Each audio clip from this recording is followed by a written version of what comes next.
Se você está aí dentro do seu quarto, né? Colocar um copo com água, né? E voltar um dia depois, essa água estará menor, né? O nível dela. Por quê? Porque evaporou. Tendo um pouco de energia no ar, as moléculas de água, da água líquida, né? Elas se desprendem, né? Entenderam? Porém, como isso daí que eu aprendi foi na academia, né? Não tem resistência nenhuma. Depois, com o passar do tempo, a gente entende que tem uma certa resistência convectiva ao transporte, né, do vapor d'água. Sabia?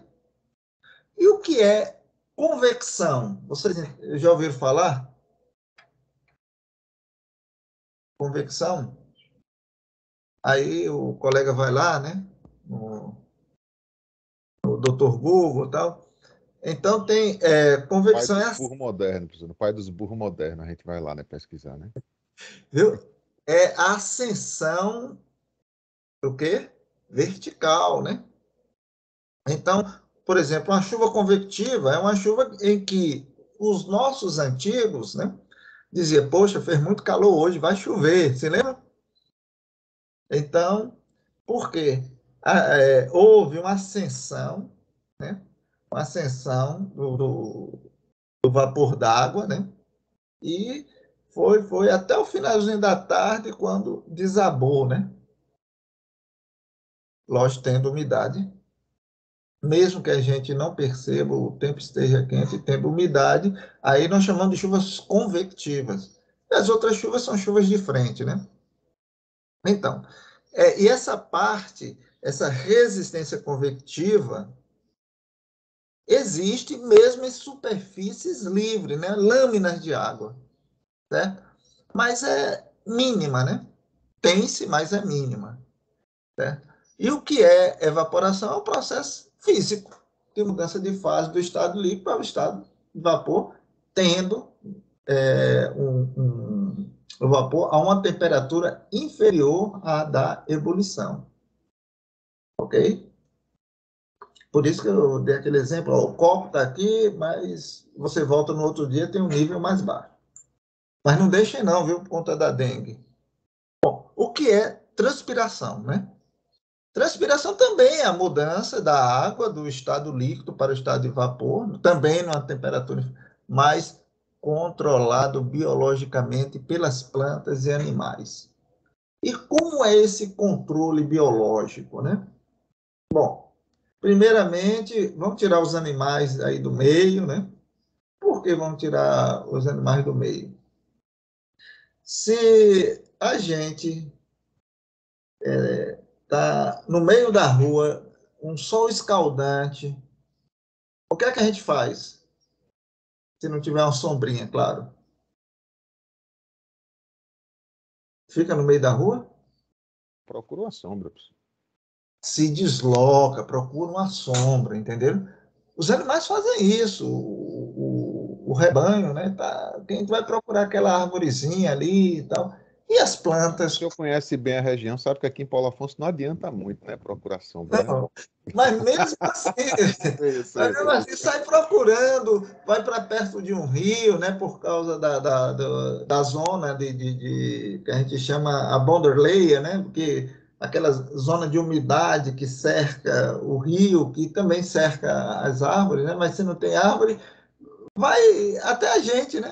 Pô, tá calor, eu vou ali para Nova Glória, né? Tem agora um.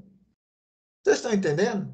E as plantas, coitadas das plantas, elas não, ó, a não ser, observe bem, que tenha um efeito hollywoodiano, como as Crônicas de Nárnia, salvo engano, e O Senhor dos Anéis, que eu vi árvores andando, né? Bom, tirando essa questão, as árvores não andam. Vocês estão entendendo?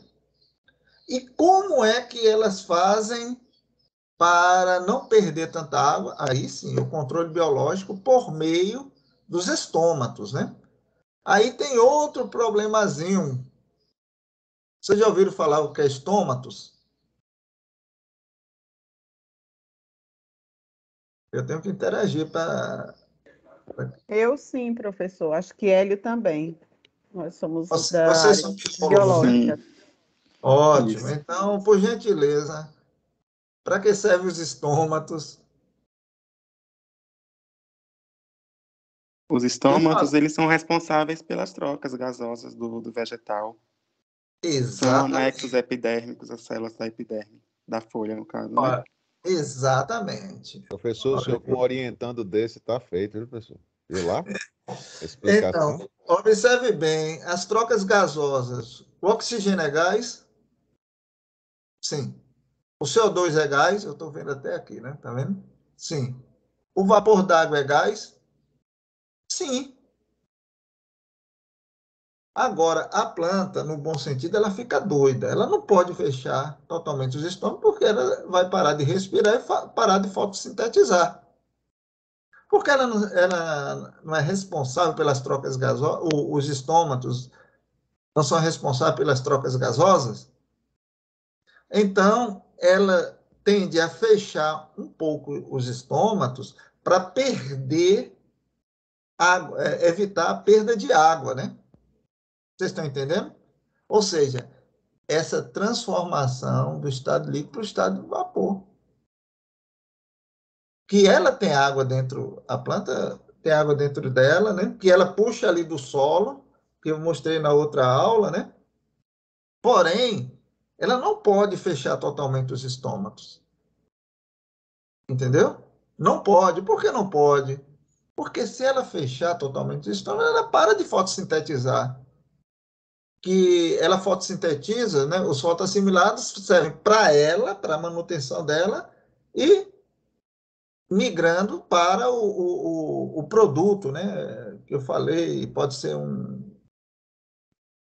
como é que se diz, um grão, pode ser o que for, o produto comercializável.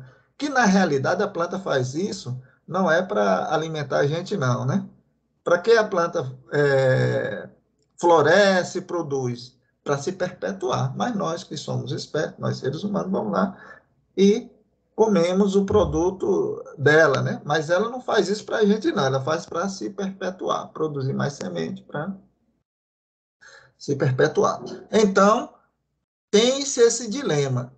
Esse dilema nós chamamos de, passei aqui por, controle biológico, né? Por meio da abertura e fechamento dos estômagos. Entenderam? Então, quando a gente vê uma planta, aí a gente já vai para o dossel vegetativo, né? Ao longo do seu ciclo, né? Desde a semeadura até a colheita, né? No início, né? Olha aqui, partição da evapotranspiração. Né? O que é evapotranspiração? É o somatório da evaporação com a transpiração. Entenderam? É o somatório. A gente vai ver que eles se dividem. Né? E a evaporação pode ser do solo, você joga água no solo, e quando ela passa do seu estado líquido para o estado gasoso, ela evapora. E no caso da planta, ela transpira. Quando você planta, praticamente, quando você semeia, desculpe, né? Quando você semeia, praticamente não tem folha, né? Esse lá aqui é índice de área foliar, viu? Índice de área foliar. Alguém já ouviu falar sobre isso? Os biólogos já, né? É a relação da área foliar sobre a área de quê? O solo, né? Aí tem-se o índice de área foliar, certo? Aqui não tem valores, mas, por exemplo, milho chega ao índice de área foliar 3. O que significa 3? É porque essa área foliar alcançou 3 vezes mais a área do solo, né? Então, pois é, o índice de área foliar está aqui. E quando a gente vê aqui o índice de área foliar, a gente nota, poxa, no início, a contribuição era mais da evaporação do solo. Tá vendo aqui, ó? e quase zero da transpiração. Aí a planta vai crescendo, crescendo, chega aqui no ponto em que ambos, né, tem o mesmo, né, vai crescendo, aí daqui a pouco, pessoal, ó, a área foliar, a transpiração contribui mais do que a evaporação do solo. Entenderam? E quando normalmente, né, floresceu, para de ter o crescimento vegetativo e tudo que é produzido, como eu falei, vai migrando, né, para o órgão que é o que vai perpetuar a planta, né? E vai caindo, vai entrando em senescência, né? E a evaporação do solo, por ter menos área foliar, o solo vai ficando mais exposto e vai evaporando, vai contribuindo para a evaporação. Então, como nós falamos, evaporação é direto, sem nenhuma resistência, e a transpiração. Professor, só Oi, pode voltar o slide? perfeitamente. Quando chega nesse ponto no ápice aí, né, que você circulou aí, enfim, quando começa a descer, esse momento de queda seria o que? Perda de folhagem, da própria colheita? Exatamente. Não, é o seguinte, É porque o crop transpiration é a toda planta, transpiração da colheita, né? não, calma aí, toda Ah, tá. planta, como a gente, né, nós seres humanos, a gente cresce até um determinado momento, né? Aí depois só cresce para os lados, né? A planta é o seguinte, eu vou pegar como exemplo o milho, né? O milho, ele começa que, não faça esse caso não, nem vocês conseguem, é muito perigoso, viu? Fazer uma plantinha do milho como eu estou fazendo aqui. Ele vai crescendo, crescendo, crescendo, aí chega aqui e pendoa, né? Quando ele pendoa, ele não vai mais emitir folha nenhuma, porque o crescimento vegetativo findou. Entenderam? Ok. Se vocês não entenderam, então o crescimento vegetativo findou, não findou? Agora, até os estados fenológicos, né?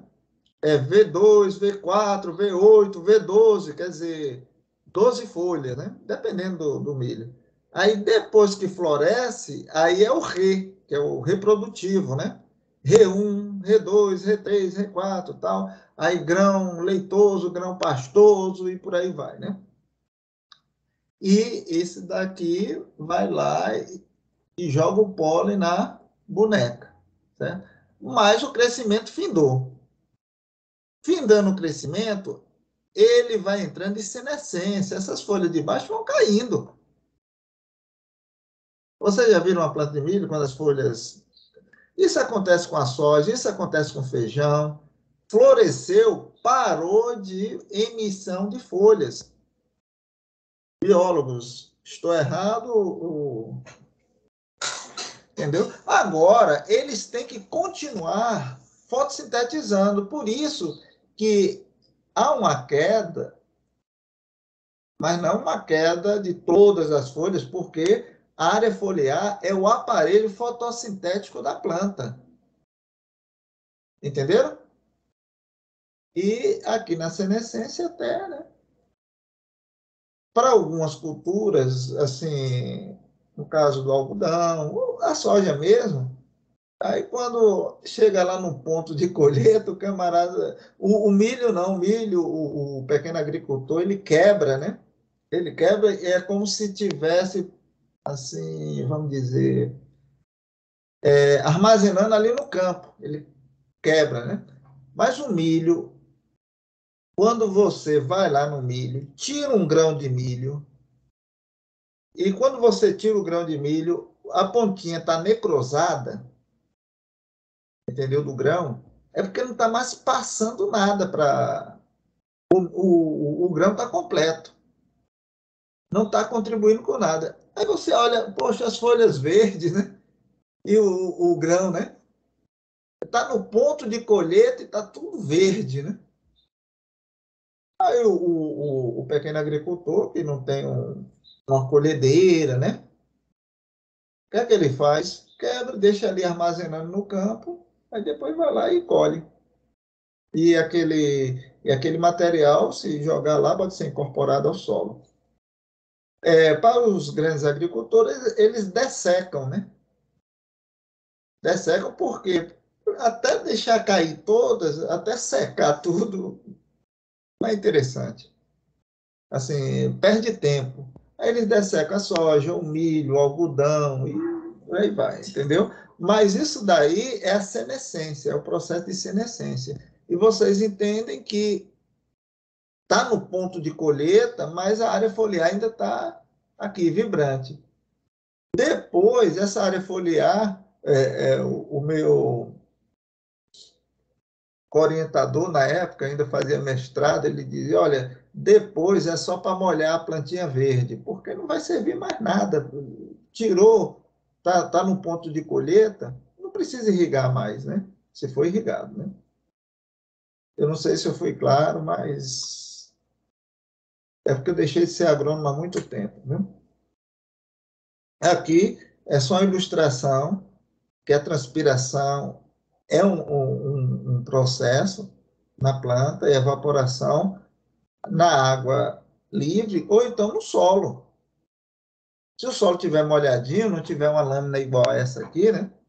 É também evaporação. E o conjunto dela é evapotranspiração. E essa evapotranspiração que a gente tem que entender. Como eu disse, que alguém que quer empreender tem que saber. A gente olha aqui, poxa, mas como é que eu vou medir essa transpiração, essa evaporação? Como é que eu vou saber na minha região? Qual é o valor no mês tal, no outro mês, nas estações? Eu não sei, né? Então, é aqui que entra a parte conceitual, como é medida e como é estimada, né? Eu posso saber por meio do, dos elementos climáticos, né? Ok? Então, evapotranspiração é um processo biofísico, físico-biológico, aí vocês sabem que é a junção, né? Mas que é a transferência por evaporação e transpiração da água na forma líquida para a forma gasosa, né? E aqui tem, no caso da evapotranspiração, além dessa resistência convectiva do ar e da superfície vegetal, há uma resistência adicional imposta pela superfície do solo ao processo de evaporação. Mas essa resistência é ínfima. Do solo, do vegetal, não.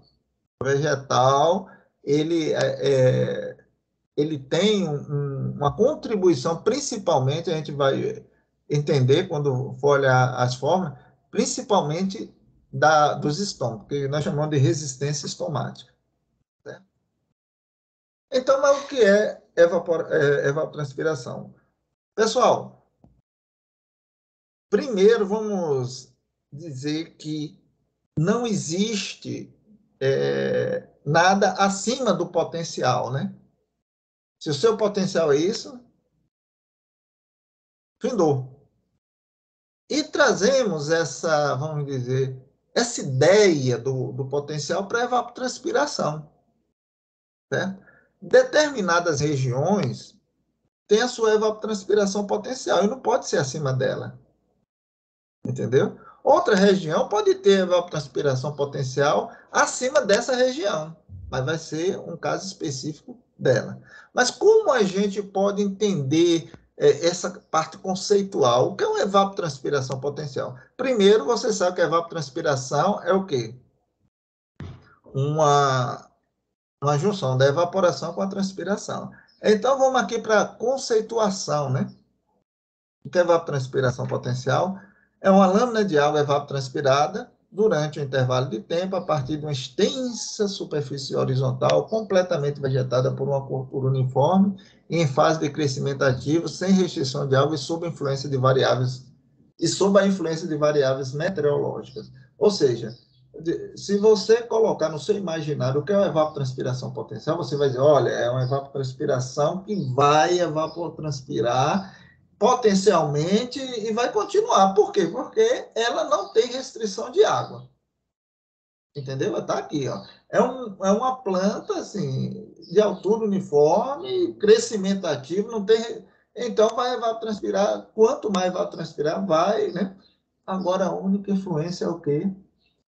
As variáveis meteorológicas. Por quê?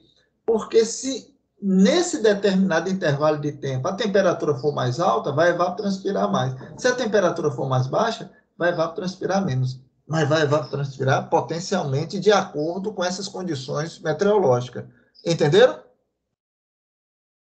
Então, a única coisa que restringe o aumento ou a diminuição da evapotranspiração potencial são as variáveis meteorológicas, mas não tem restrição de água, certo? Ela está sempre ali, hidratada, a planta em crescimento ativo, então essa é a evapotranspiração potencial, certo? A definição de ATP exige uma seleção de uma cultura que atenda a esses requisitos aí, né? Além deste, o processo biológico de controle da transpiração, que é parte do processo, é afetado por condições nutricionais de solo e sanitárias da cultura. Tem esse detalhe, né? Quando eu digo que está em crescimento ativo, sem restrição de água, ele também está bem nutrida. Entendeu? Tá top.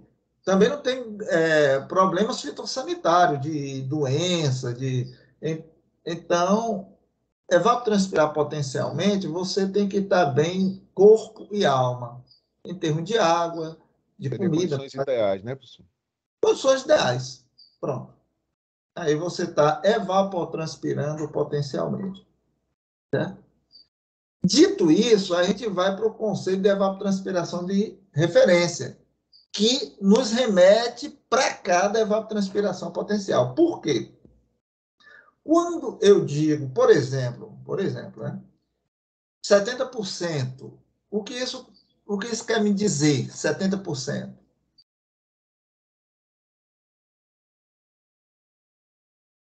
Uma pergunta mesmo? Eu estou perguntando para Aí vocês. eu não sei se o 70% vai ser só a retenção ou se vai ser o que evapora, o que Não, peraí. Eu estou falando de forma generalista. Ah, tá, certo. 70%. Eu chego e digo, olha, 70%, o que isso me explica? De cada 10, 7. De cada 100, 70. Está indo para algum Cada canto. 100, Certo. porque é percentagem. Se fosse permilagem, é o quê? Por mil. De cada 1.000. Pois bem. E qual é a referência? 100. Vocês estão entendendo? Se eu falo 50% aqui da turma, né, tem 6, seria 30. Mas se tivesse 100, seria 50, entendeu? Então, quando a gente trata percentual, a gente tem uma referência, né? Em relação a quê? A 100. Entenderam? Quando a gente vem para evapotranspiração de referência, a referência é essa evapotranspiração, ok? E que evapotranspiração de referência de 100? Evapotranspiração potencial. Entenderam? Então, aí vocês vão dizer, poxa, mas você não disse que é evapotranspiração potencial, tal. Eu estou trazendo o conceito da evapotranspiração potencial para evapotranspiração de referência para o manejo. Observe bem. O que é uma evapotranspiração de referência? É de uma superfície hipotética, rasteira, crescimento ativo, cobrindo totalmente o solo com altura entre 8 e 12 centímetros. IAF, ou IAF, né, para alguns, é índice de área foliar. Se lembra que eu falei sobre o índice de área foliar? É a área foliar dividido pela área de solo, não é isso? Entendeu? Como tem as mesmas unidades, corta, aí fica admissional. Ok? Sacaram isso? O meu linguajar jovial do passado, sacaram? Então, tem o IAF, né, o índice de área foliar, que no inglês é AI, né? É índice de área foliar 3. O que significa índice de área foliar 3? É que cobriu essa parte totalmente o solo, e depois cobriu mais uma vez, depois cobriu mais uma vez. Então, tem uma área foliar 3 vezes mais em relação à área do solo, não tem resistência hídrica, com ampla bordadura para evitar a advecção do calor sensível. Aí aqui a gente já tem um outro termo. Se lembra convecção, que é subindo, né, vertical? Advecção é o quê? Horizontal, né? Energia horizontal, energia advectiva. E fala-se de calor sensível, aí sim, eu creio que a professora Gertrude falou. O calor sensível é depois que acontece o balanço de radiação, esse balanço de radiação, ele se particiona, né? Em fluxo de calor sensível, fluxo de calor latente, fluxo de calor no solo. E são fluxos não radioativos. Por que não radioativos? Porque o radioativo foi antes, né?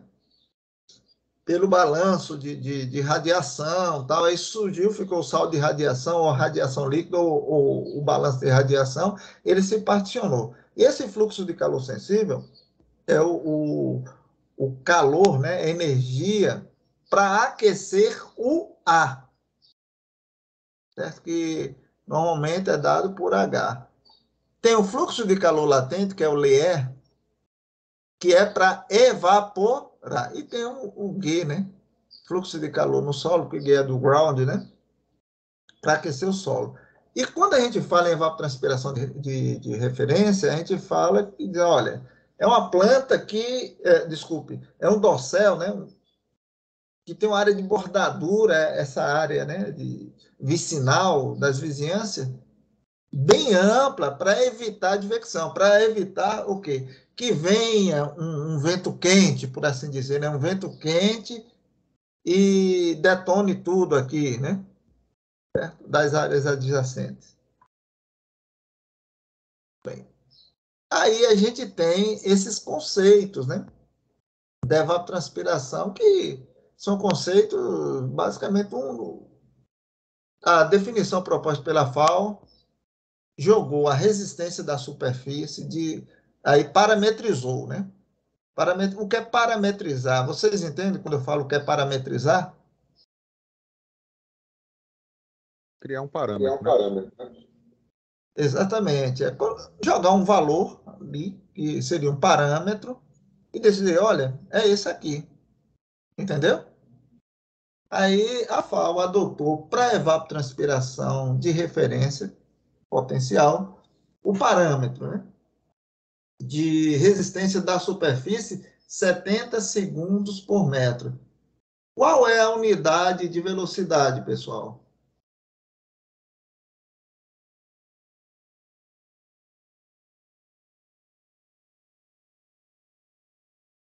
Oi, pessoal? A unidade de A unidade de velocidade, velocidade, Sim. relativa a isso relativa a isso especificamente, você está especificamente, falando, você está ou de falando? modo geral? Não, diga qualquer unidade que Ah, vier metro na por cabeça. segundo. Metro por segundo, pronto. É isso que eu quero saber. E aqui é o contrário. Estão entendendo? A resistência. Quando você lida com Por isso que velocidade, assim, momentaneamente eu buguei, professor, assim, quando eu vi o segundo por metro, falei, metro por segundo, tá muito na cara ali, né? Mas segundo por metro, tá? é segundo. Aí já viu aqueles cabos de guerra, né? Vai cabo de guerra você puxa, mas, por exemplo, você está empurrando uma coisa, né? Essa coisa está sendo empurrada por você, mas essa coisa é mais forte do que você. Aí você resiste ali, né? E a resistência é segundo, você resiste 70 segundos a cada metro. Então aí está vendo, é o tempo, né? A cada metro. Então é o contrário, a velocidade é um avanço, é metros por segundo. E a resistência é segundo a cada metro. Compreenderam, né? Espero que sim. Principalmente o advogado, viu? Vamos lá. O albedo de 0,23. O albedo, aí eu sempre me reporto da professora Gertrude. Vocês viram o que é albedo? O albedo é o poder reflectivo, né, da superfície, né? De 100% que chega aqui, 23 é refletido, né? Então chama-se albedo. Então ele jogou, parametrizou de 70 segundos por metro, um albedo de 23, que são, assim, o albedo de 23 é mais ou menos de uma grama, né? Observe bem, eu falei certo, viu? Grama, quando é feminino, vira capim, né? Quando é unidade de medida, é masculino, tá certo? Ou grama, né? A grama vira capim. Porque tem muita gente que diz 500 gramas, né? É 500 gramas, 200 gramas, né? Então, esse albedo de 0,23 é o albedo da grama, tá certo? E a FAO parametrizou nesse sentido, e parametrizou um bocado de coisa da equação do Penman, que vocês, se não viram, vão ver daqui a pouco. Essa abordagem aqui não exige a seleção de uma cultura, tal, né, para definição. É dizer o seguinte, tem uma planta dentro dessas características que não sofre influência de fatores nutricionais, práticas culturais, certo? E esse daí vai ser a minha referência, certo? Só depende o quê? Das variáveis meteorológicas. Então, se determinada região tem mais energia, ela vai evapotranspirar desse jeito, né? Se a outra região tem menos energia, vai evapotranspirar de um outro jeito, ok? Então, a gente chega aqui, ó, ao conceito da evapotranspiração da cultura. Ó, tá vendo como é importante a gente saber? Chove, mas e se evapotranspirar mais? E tem relação com a evapotranspiração de referência, né? Aí a gente já vem colocando para vocês um outro conceito, que é o KC, que é a relação entre evapotranspiração da cultura e evapotranspiração de referência, né? Que evapotranspiração de referência é essa? É uma grama ou uma planta entre 8 e 12 centímetros, crescimento ativo, tal, certo? Aí a gente vem aqui, ó, a gente pode saber o quanto de água, observe bem, o quanto de água a gente tem para repor, entendeu? Se a gente multiplicar o KC pelo ET0. E esse KC aqui, ele, na relação entre a evapotranspiração da cultura e ET0, a FAO já disponibiliza e pode ser obtido experimentalmente. Mas a gente já tem, a maioria desses KC a gente já tem, né?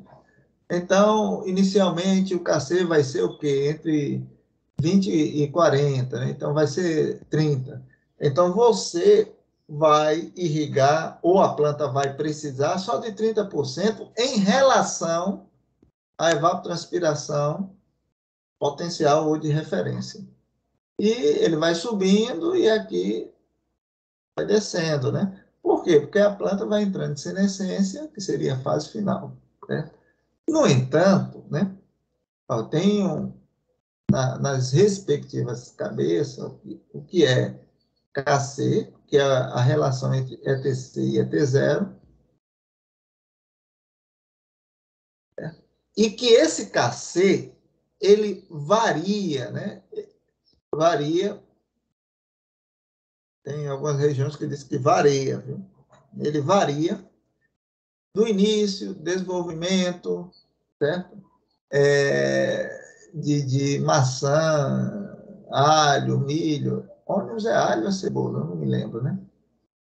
Algodão, cana-de-açúcar. E como é essa variação?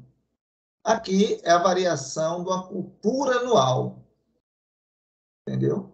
O KC inicial varia entre 0,3, 0,5, o médio entre 0,8, né, que é o crescimento vegetativo. Aí você pega esses KCs, multiplica pelo,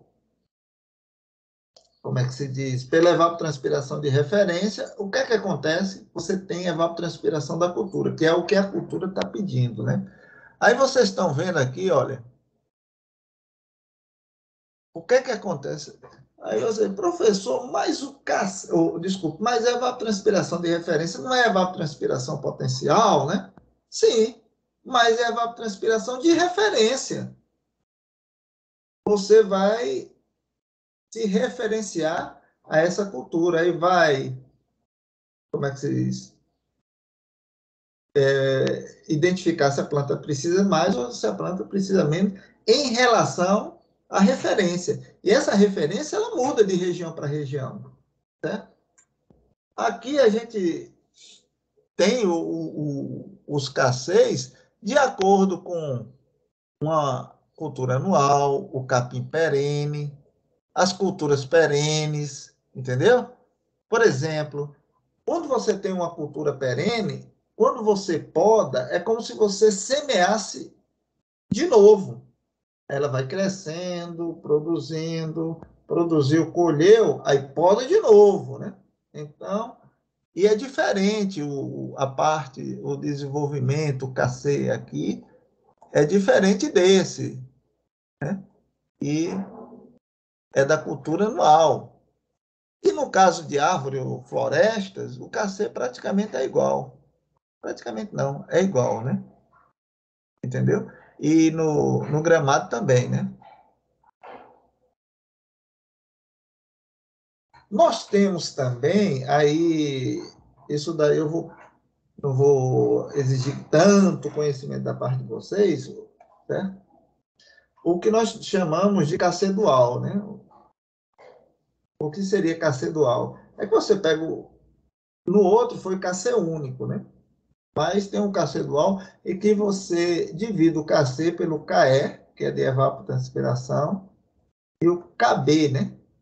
De evaporação, desculpa, de evaporação. E aqui o KB, né? Que é da transpiração da cultura, né? Mas isso aí é quando o camarada quer uma sofisticação, tudo, né? Entendeu? Mas para a gente não.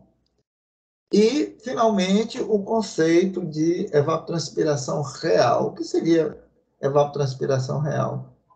Quando você tem evapotranspiração potencial, a cultura, né?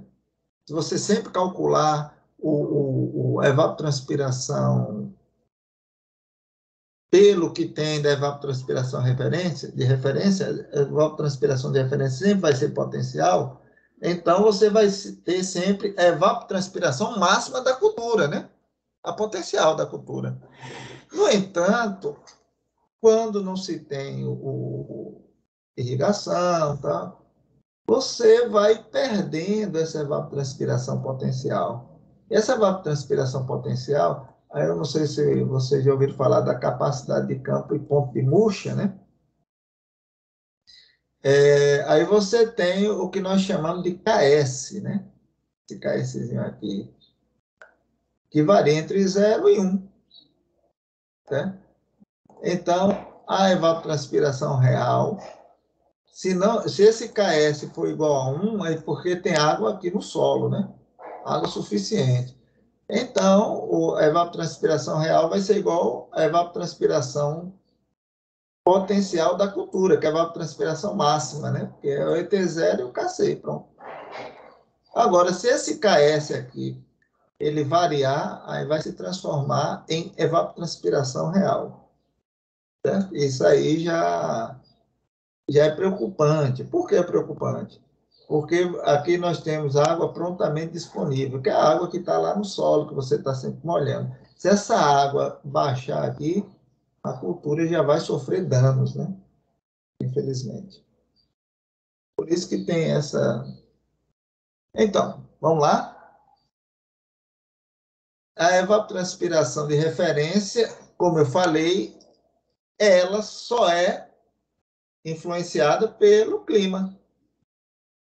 Entendeu? O sal de radiação, a temperatura, a velocidade do vento, tudo isso influencia.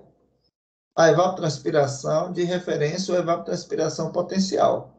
E já a evapotranspiração da cultura, o que é que influencia? A própria cultura, né? Entendeu? A área foliar, se tiver uma grande área foliar, o albedo dela, o sistema radicular. E isso faz com que, observe bem, eu não disse que a evapotranspiração da cultura pode ser acima da evapotranspiração potencial? Então, a evapotranspiração da cultura depende dos fatores da planta. Se você pegar uma floresta, é sempre né? Sempre é tudo a mesma coisa. Se você pegar uma cultura anual, depende do crescimento da planta, né? Aí vai, né? Mais, menos, entenderam? Então, essa evapotranspiração aqui só depende do clima. Essa daqui depende da planta. E essa daqui depende, vamos dizer, do solo, da água que está no solo. Então, da água que está no solo depende do manejo, do espaçamento, da densidade das plantas. Se tiver muita planta, né? Então, vai cobrir mais o solo. Basicamente, é do solo, porque é a água que está no solo. Então, estando essas condições ideais e essas ideais, entendeu? Você vai ter uma reposição de água ideal para a planta. Pois bem, aí vocês podem perguntar, tudo bem, você está falando aqui, mas como é que se mede, né, isso aí, para a gente ter essa evapotranspiração? Primeiro eu vou apresentar aqui o tanque glacial, não sei se vocês já viram, acho que já viram na estação, né? Digam sim, que eu sei que vocês visitaram a estação, que eu tenho até uma foto. O tanque glacial, que acho que foi apresentado o parafuso micrométrico e tal. Aí eu vou passar aqui que a professora já... A professora também apresentou, não esse lisímetro de drenagem, né? Que é para medir a evapotranspiração. Lá na estação da UNEB tem um lisímetro de lençol freático constante, né? Mas também temos esse lisímetro de drenagem, tem esse que é mais sofisticado, que é um lisímetro de pesagem, que ele pesa mesmo. Se você botar não uma gotícula, mas uns 100 milímetros de água aqui, ele pesa e diz, olha, aqui no solo tem 100 milímetros de água. Certo?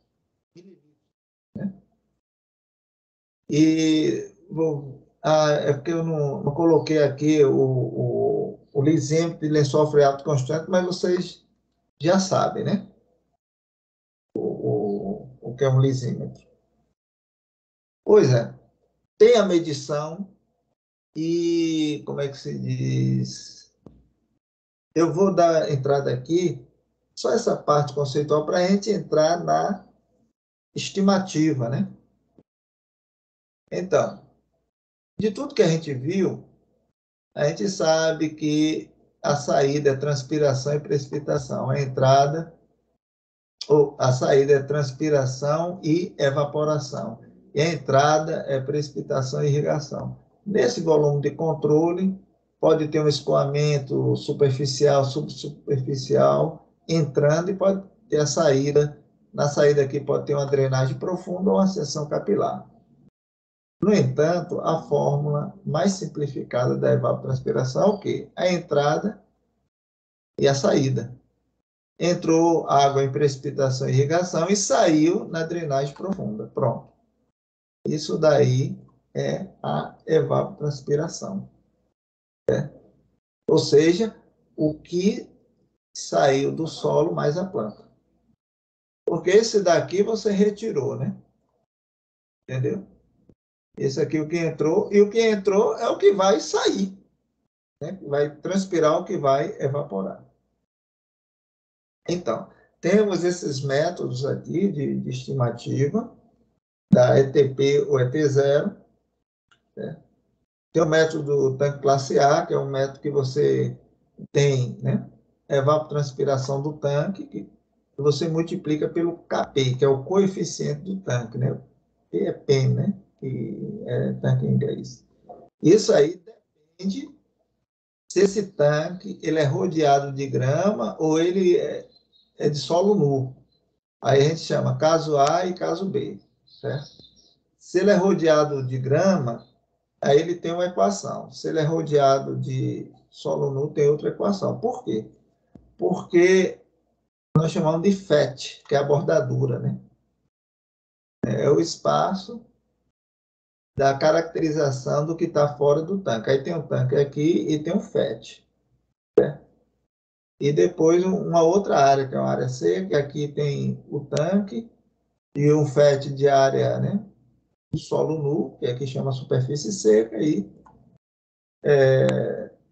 a área de cultura, né? Cultura verde, pode ser grama, tal. É caso A e caso B. A gente tem, né? Professor, Oi. uma curiosidade. Quando você falou em parametrização, lá no início, o senhor mostrou para a gente como exemplo a questão da grama. Pode ser até uma dúvida pueril, mas essa parametrização com a grama que o senhor citou e tudo mais, tem relação com toda a estação meteorológica? Ser cercada de grama tem relação ou não tem? É só coincidência? Não. É pertinente, viu? Observe bem. Eu não sei como. Eu não me lembro mais, mas acho que é cercada de grama, viu? A estação daí e a estação convencional, que seria, como é que se diz, visitada, mas não deu. Aqui em Barreira, a nossa estação, ela não tem grama, entendeu? Não tem grama. E fora tem mato, tem mato. Então, ela seria no caso B. Porque se você colocar grama, né? Aí você vai ter que cuidar, vai ter que molhar, entendeu? E muitas vezes o observador meteorológico, ele vai ali naqueles 3 horários sinóticos, 9 horas da manhã, 15 horas e 21 horas, e dizer, poxa, ainda tenho que cuidar da grama, né? Tem todos esses detalhes, né? Mas é pertinente. Aí depende, a gente vai ver depois, né? Depois dessas equações que eu mostrei aqui, tem uma parte tabular que a gente identifica e configura para estabelecer, vou voltar aqui, esse KP, né?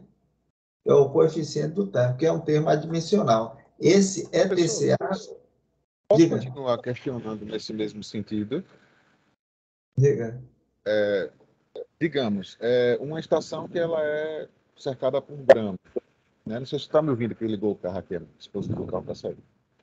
Cercada por grama. A grama, ela fica alta. Se o sujeito ele não cuidar da grama na altura, como você falou assim, tem que cuidar da grama, ainda além de tudo, tem que cuidar da grama. Essa altura da grama, e, por exemplo, eu tive a grama, aquela que, aqui no meu jardim aqui de casa, uma que ficava bem alta mesmo. Ela acaba interferindo nos processos ou não de leitura? Se passar dos 12 centímetros, sim, Entendi. entendeu? Mas quem opta pela grama, entendeu? Ele se sente na responsabilidade de cuidar,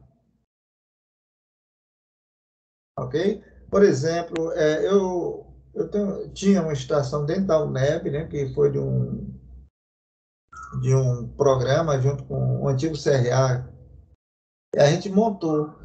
Aí eu disse, poxa, eu vou botar grama. Aí o diretor disse, se botar grama, tem que puxar uma mangueira, não sei o quê. Eu disse, não, então vai ser solo novo. E tem que ser grama mesmo.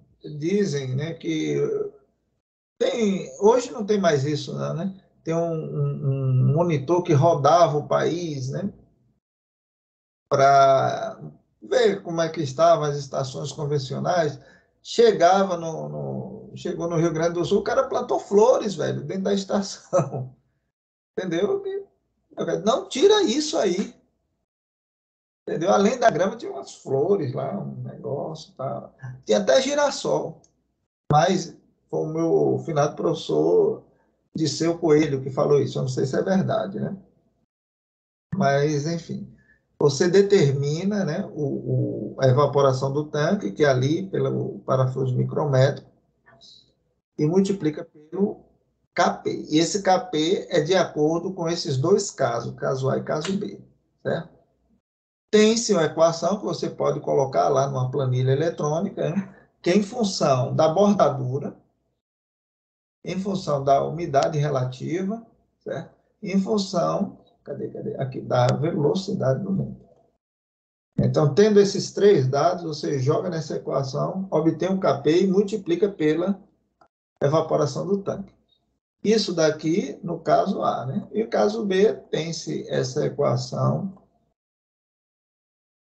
não menos complexa do que a anterior e também em função da umidade relativa, da velocidade do vento e da bordadura. Ok? Nesse caso específico, a velocidade do vento é 2 metros de altura, né? E é dada em metros por segundo. A umidade relativa em percentual. Aí você, poxa, uma umidade relativa sempre é em percentual? Não, em alguns pontos aí do mundo afora, a umidade relativa ela é dada em décimos, né? Porque a umidade relativa é igual à pressão atual de vapor dividido pela pressão de saturação do vapor multiplicado por 100, né? Aí, se você não multiplicar por 100, ela vai ser decimal, né? Mas aqui você tem que colocar percentual. E a bordadura é dada em metros, certo? Então, mas de forma bem prática mesmo, é melhor você utilizar essa tabela, né? A tabela de valores do KP. Por quê? A primeira coisa que você vai ver é a velocidade do vento, certo? Aí aqui, para esse cálculo específico aqui, a velocidade do vento é 2 metros, né? Eu não sei se vocês viram na estação que tem um anemômetro de 0,5, meio metro, que vê a energia advectiva basicamente da altura do tanque, né?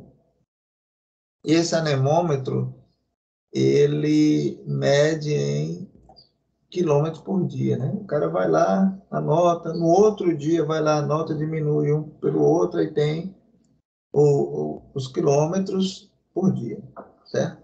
Aí a primeira coisa que você tem que fazer é determinar a velocidade do vento. Aí, se o vento for leve, é abaixo de 2 metros por segundo. Moderado, entre 2 e 4,9, e, como é que se diz? Forte, 4,9, 8,1, e muito forte.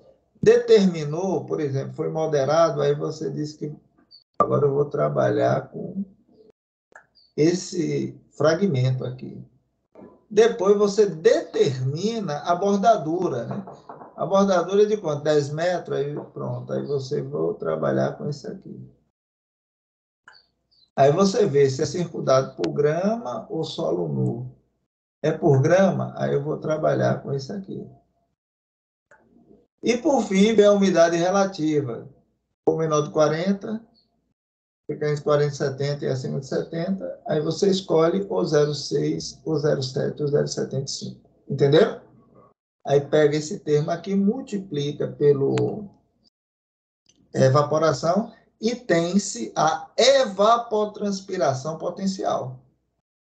Isso tudo já foi, é um método de estimativa eficiente, né? Já foi comprovado tudo. Porque vocês podem perguntar, mas professor, a gente está falando de planta, né? Por que aqui vocês estão falando de coeficiente de tanque e tal, e a gente tem a evapotranspiração potencial, porque é uma estimativa. E já foi correlacionado esses dados com essa umidade relativa, com essa bordadura que está incluso, né, a parte da transpiração, a velocidade do vento, já foi correlacionado e já sabe que pode estimar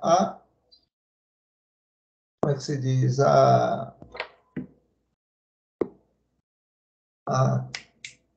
evapotranspiração por esse método, ok? No entanto, a gente sabe, viu, pessoal, que tem-se a resistência aerodinâmica, a resistência da superfície, a superfície, né?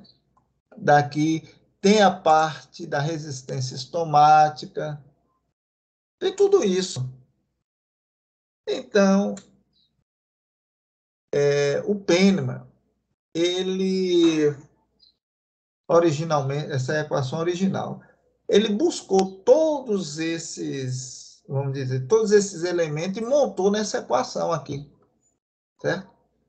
Então, tem a parte do saldo de radiação, do fluxo de calor no solo, do DPV, que é o déficit de pressão de vapor, que é a pressão de saturação menos a pressão atual do vapor. Não precisa saber de tudo isso, não, mas só a título de o saldo de radiação, a densidade do fluxo de calor sensível no solo, a densidade do ar, né?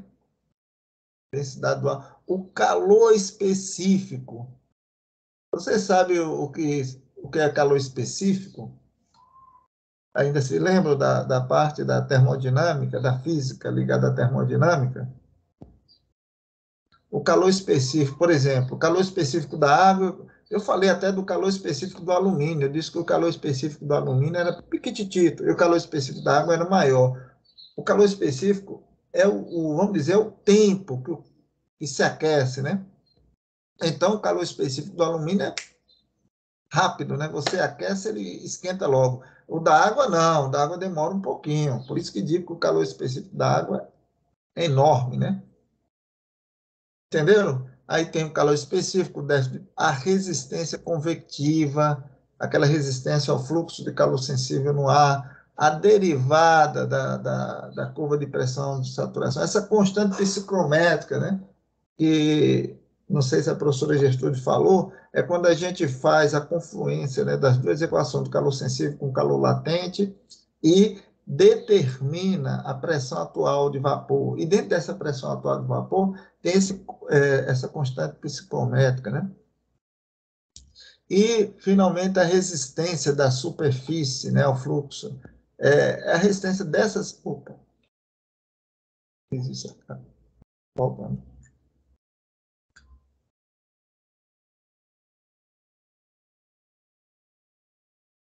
Calma, de novo. Viu? Essa resistência, se lembra daquela resistência, né? do ar, né? Que sobe, né? De centímetro por metro. Só que essa equação, por assim dizer, perfeita, ela foi parametrizada pela FAO. Aí sim, os parâmetros, né? Não somente esses parâmetros que a gente vai ver no próximo slide, né? Mas também alguns coeficientes, né? Eles já foram colocados aqui, né? 0,34, 900, 0,408, entendeu? Deu, vamos dizer, uma minimizada, né? E estão embutidos exatamente esse albedo. Para o cálculo aqui desse balanço de radiação, precisa do albedo, viu? Entenderam? Então, aí tem embutido, adotado, né? Essa resistência da superfície, né? Então, montou-se esse aqui, que é o padrão da FAO. Se você tiver todos esses dados e fizer, o mais difícil aqui é a velocidade do vento. Viu? E fizer o cálculo, ele vai ser o padrão. Todos vão ter que se referenciar a ele, certo? E como se calcula? Aí tem aqui o cálculo da declividade da curva de saturação, que é em função da temperatura. Essa aqui nós chamamos de equação de Tentes, né? Esse Tentes salvou muito estudante de agrometeorologia, né? Para trazer, né? A pressão de saturação do vapor d'água só em função da temperatura. Tem a constante, né? Que leva em conta a pressão. Tem esse ES aqui, é você pegar a pressão de saturação máxima por essa equação, a pressão de saturação mínima também por essa equação, e dividir por 2, né? Tem a pressão atual de vapor, né? Que é em função dessa, eu falei para vocês, né? Que é a relação dos dois multiplicado por 100, né? Se porventura você não tiver a velocidade do vento a 2 metros, você pode estimar, né? Só é chegar, porque em algumas estações pode ter vento a 10 metros ou em outra altura, tem como você estimar para velocidade de 2 metros. E isso porque Aí, em algum momento da vida de vocês, vocês sabem que a curva, né, da velocidade do vento, ela é logarítmica em função do log neperiano, né? E seria a equação do Penma-Montis, aqui não é prefeitura municipal nem polícia militar, é Penma-Montis, que foi parametrizado pela FAO, que é o mais utilizado, né? Aí bota PME FAO 56. Esse 56 é o número do boletim da FAO que vem essa equação, certo? Aí tem esses elementos aqui alimentam a equação. Tem-se também, aí eu vou passar rapidamente, porque a do Tortueite. O Tortueite, ele deu não, né? Um camarada chamado Mata, ele casou com a filha dele, né? Aí depois o balanço hídrico de 1950 e pouco foi Tortueite e Matra, né? Aí ele ficou amiguinho do genro, né? E fez um balanço hídrico que até hoje a gente usa, né? Mas antes ele fez a, a estimativa, né, da ET0 através só da temperatura, que é um dos mais utilizados, né? né? A temperatura você coloca aqui, se porventura sim, é porque aqui, se a temperatura ficar entre 0 e 26, aí você faz essa equação aqui, né? Você vai colocar a temperatura e calcular, certo? Se for acima de 26, aí você calcula, bota aqui a temperatura média, que aqui é uma equação quadrática, e calcula aqui, é uma transpiração potencial. Só que, tanto esse daqui, tá vendo que o pezinho é pequeno, e esse daqui tem que ser corrigido. Esse fator de correção, né, é em função do fotoperíodo, certo? Esse fotoperíodo é em função do que nós chamamos do ângulo solar, né? Esse aqui, esse H, do ângulo solar. E esse ângulo solar, ele é em função de quê? Da latitude, certo? Do local. Entenderam? Então,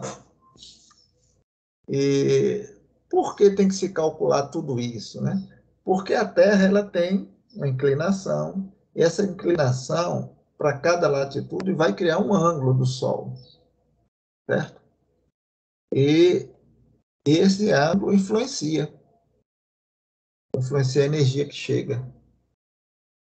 Aí essa influencia a energia que chega, essa energia se transforma em temperatura, e essa temperatura cria, né, um valor, que esse valor depende dessa energia que chega, né? Então, tem esse fator de correção em função de quê? Do fotoperíodo. Né?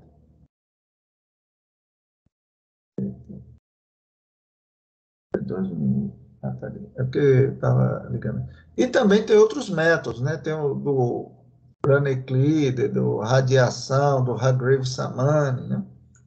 Esses métodos aqui, por exemplo, do Brandt-Euclide, ele é em função de dois coeficientes, né? E desse pezinho aqui, que é a relação entre fotoperíodo mensal e o total anual. Só um detalhezinho para vocês, quando eu falo de fotoperíodo, vocês sabem o que é? Eu falei aqui e...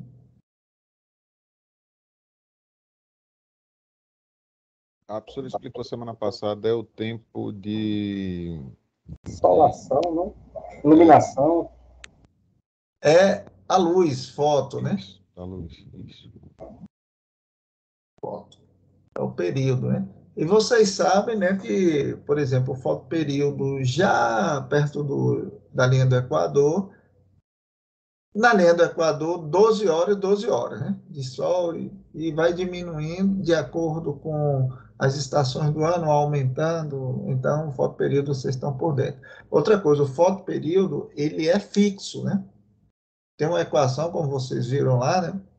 Até tem uma equação que diz qual é a hora exata do nascer e do pôr do sol. Certo? E varia de um dia para o outro. Inclusive, a professora fez o cálculo na mão, na sala. Então, eu não sou bom nisso aí, não, viu? Eu jogo logo no Excel. Eu tenho uma planilha para cada coisa, né? E jogo lá, pronto. Aí só entro com o dia juliano, aí já calculo o fotoperíodo. Eu fiz isso, né? Porque eu... Agora não, que eu estou até sem tempo, mas oriento também o pessoal da biologia, né? E a gente estava identificando floração tal, e correlacionando com o fotoperíodo, né? Aí eu fiz logo o negócio, ó, minha filha era uma menina, minha filha, olha, tá aqui, você calcula, vê lá o dia que você foi ver o florescimento e joga aqui que vai dizer a data, quantas horas, né, de luminosidade teve esse dia. Ok? O fotoperíodo é exatamente isso. E a gente vê aqui, ó, para esses parâmetros A e B, em função da umidade relativa mínima e da relação entre o nesinho e nesão. O nesão é o fotoperíodo, né? Já determinado, e o nesinho é a insolação, né? Que é tirado pelas fitas heliográficas. Ok? E tem-se aqui um outro elemento que nós chamamos de UD, que é a velocidade no período diurno, né? Certo? Então, essa velocidade do período diurno, ele é 1,33 multiplicado pela velocidade a 2 metros. Aí, isso aqui, semelhante ao que nós vimos, né, lá, se você tiver, como é que se diz, uma velocidade do vento que não seja 2 metros, você pode transformar. Aí, e aqui é a variação do parâmetro P. Eu vou voltar aqui bem rapidamente. Esse parâmetro P aqui, né? Relação entre fotoperíodo mensal e anual, está tabeladozinho, certo? De acordo com a latitude e para cada mês. Aí você tem a do Blaney-Cleaver. E a radiação da FAO, né? Também. Isso daí é em função da radiação global, certo? Da declinação da pressão do vapor, declividade da curva de pressão do vapor, aqui. E esse lesão, que é o calor latente de evaporação, certo? Então, sim, esse parâmetro B é em função de toda aquela umidade relativa, velocidade durante o dia, né? Isso aí pode jogar no Excel, você faz. Mas hoje temos programas específicos, né? Que calculam. E agora sim, de Hargreaves-Samani, que é em função da radiação no topo da atmosfera. Aqui também já é calculado, já é fixo, mas para cada dia específico do ano. É igual ao fotoperíodo, né? Certo?